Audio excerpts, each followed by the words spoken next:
ఈనాటి సభ అధ్యక్షులు doctor Lakshminarayana sir గారు, అదేవిధంగా డాక్టర్ గండ్ర లక్ష్మణరావు సార్ గారు, అదేవిధంగా డాక్టర్ పావని మేడం గారు, అదేవిధంగా నాతో విద్యను అభ్యసిస్తున్నటువంటి ద్వితీయ సంవత్సర విద్యార్థులు, నా మిత్రులు, అలాగే కొత్త కళలతో కొత్త ఆశలతో యూనివర్సిటీ జీవితాన్ని అనుభవించి యూనివర్సిటీలో ఏ విధంగా విద్యను బోధిస్తారు, యూనివర్సిటీ లైఫ్ అనేది ఏ విధంగా ఉండదో తెలుసుకోవడానికి ఈ శాతం తెలుగు కుటుంబంలోకి అడుగుపెట్టినటువంటి మా జూనియర్ విద్యార్థులకు మరొకసారి స్వాగతం, సుస్వాగతం. సో ఈరోజు నేను చెప్పదలుచుకున్న విషయాలు కొన్ని చిన్న చిన్న మాటలే అయినప్పటికీ ఈ జీవితంలో చాలా ఉపయోగపడతాయి. ఎందుకంటే జీవితంలో సక్సెస్ అనేది చాలా ఇంపార్టెంట్. ఎన్ని ఆటంకాలు, ఎన్ని ఇబ్బందులు ఎదురైనా ఫస్ట్ సక్సెస్ అవ్వాలి. సక్సెస్ అవ్వకపోతే నువ్వు 0.001 దాకా వెళ్ళినా కూడా నేను ఎవరు గుర్తించాను ఫస్ట్. అర్థమవుతుందా? కాబట్టి నేను చెప్పాల్సిన విషయం ఏంటంటే మీరు వచ్చిన పనిని ఫస్ట్ సక్రమంగా నిర్వర్తించండి, క్రమశిక్షణతో చదువుకోండి. చదివే ఇంపార్టెంట్. ఫస్ట్ మనం బాగుపడితేనే ఫస్ట్ మనతో అందరు ఉంటారు, మన చుట్టుపక్కల అందరూ మనల్ని దగ్గర తీస్తారు, అంతే. సో సక్సెస్ కానీ వారిని ఎవరు పట్టించుకోరు, లోకం పట్టించుకోదు. ఇది మాత్రం అక్షర సత్యం. కాబట్టి ఎన్ని అవాంతరాలు ఎదురైనా గమ్యం వైపు దూసుకెళ్ళాలా.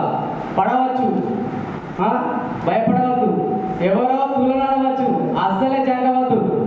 మళ్ళీ ప్రయత్నించాలా. ఒకనొక మీటింగ్లో ప్రెస్ మీట్లో సచిన్ టెండూల్కర్ గారిని యాంకర్ గారు అడుగుతారు. ఏమని అడుగుతారంటే, మీరు 10వ తరగతి ఫెయిల్ అయినారు, కానీ ఈ ప్రపంచ ప్రఖ్యాతిగాంచిన క్రికెటర్లో మీరు ఒకరు, దట్టు నంబర్ 1 పొజిషన్ మీది. ఈ విజయం ఏ విధంగా సాధ్యమైంది? మీకు సరిగా చదువురాదు, 10వ తరగతి ఫెయిల్ అయింది, ఏ విధంగా సాధ్యమైంది అని అంటే అతను ఒకటే మాట చెప్పిండు. నా విజయానికి ఫార్ములా ఏంటి అంటే ప్రాక్టీస్ అన్నాడు. ప్రాక్టీస్ మేక్స్ మ్యాన్ పర్ఫెక్ట్ అనేది ఒక ఇంగ్లీష్ సామెత ఉంటుంది. ఎప్పుడైతే మనము సాధన ఎక్కువ చేస్తూ ఉంటామో అప్పుడు మాత్రం మనకు ఫలితం అనేది వస్తూ ఉంటుంది. మన తెలుగులో ఒక గొప్ప మాట ఉంది, సాధనమున పనులు సమకూరు ధరలోన విశ్వదాభిరామ వినుల వేమ అని వేమన గారు అద్భుతమైన పద్యాన్ని రచించడం జరిగింది. కాబట్టి నేను చెప్పాల్సిన విషయం ఏంటంటే, ఇక్కడ ఎన్ని చేసినా ఫస్ట్ మనం అనుకున్న పనిని మర్చిపోవాలి. అది మైండ్ తిరుగుకుంటూ ఉండాలి. పడుకున్నా, దోస్తులతో కలిసి తిరుగుతున్నా, ఎక్కడ కూర్చున్నా ఫస్ట్ అది మైండ్ తిరగాలి. ఫస్ట్ ఫెయిల్ అవుతాం, ఏమైతుంది? మళ్ళీ ప్రయత్నించాలి. కానీ సక్సెస్ మాత్రం చేరుకుంటారు ఖచ్చితంగా. కష్టపడే వాళ్ళకి ఎప్పుడైనా ఫలితం వస్తుంది. వచ్చి తిని కూర్చుంటా, నేను నాకు చదవకుండా నాకు రావాలా జాబ్ అంటే రావు. ఎట్లా వస్తాయి?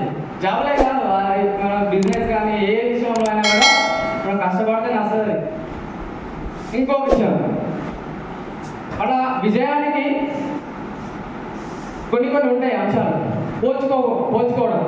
మనం ఇతరులతో పోల్చుకుంటూ ఉంటాం ఎప్పటికీ. ఏదో పెద్ద జబ్బు అన్నమాట, పెద్ద జబ్బు ఇది. ఎందుకంటే పోలిక ఒకరికొకరికి ఉండదు, వ్యక్తిత్వ భేదాలు ఉంటాయి. ఒకరికి నీకు వచ్చింది నాకు రాదు, నాకు వచ్చింది నీకు రాదు, అంతే కదా. సో ఎందుకు పోల్చుకోవడం? అంతే కదా. ఒకరు అనుభవం ఉండవచ్చు కొన్ని విషయాలలో. ఇప్పుడు సంధ్య డ్యాన్స్ చేసింది, అద్భుతంగా ప్రదర్శన ఇచ్చింది. ఆమెకు వచ్చినట్టు మిగతా వారికి రాదు కదా. సో ఆమెకి వచ్చింది నాకు రావాలని రూల్ లేదు, నాకు వచ్చింది ఆమెకి రావాలని రూల్ లేదు. నేను అంటున్నా ఏంటంటే నీ స్ట్రెంత్ ఎందుకు తెలుసుకో ఫస్ట్, దాని మీదనే డిపెండ్ కావాలి ఫస్ట్. అనవసరంగా పోల్చుకోవడం వల్ల మనం డిమోటివేట్ అవుతాం. పోల్చుకోవడం మాత్రం మానేయండి. నేను చెప్తున్నా జూనియర్ విద్యార్థులకి, అట్లాగే నా తోటి మిత్రులకు కూడా పోల్చుకోవడం మానేయాలా, అప్పుడే మనకు సక్సెస్ అనేది వస్తుంది. సో అదేవిధంగా ఎప్పుడు ఇంకొకరి పైన డిపెండ్ కావాలి. ఫస్ట్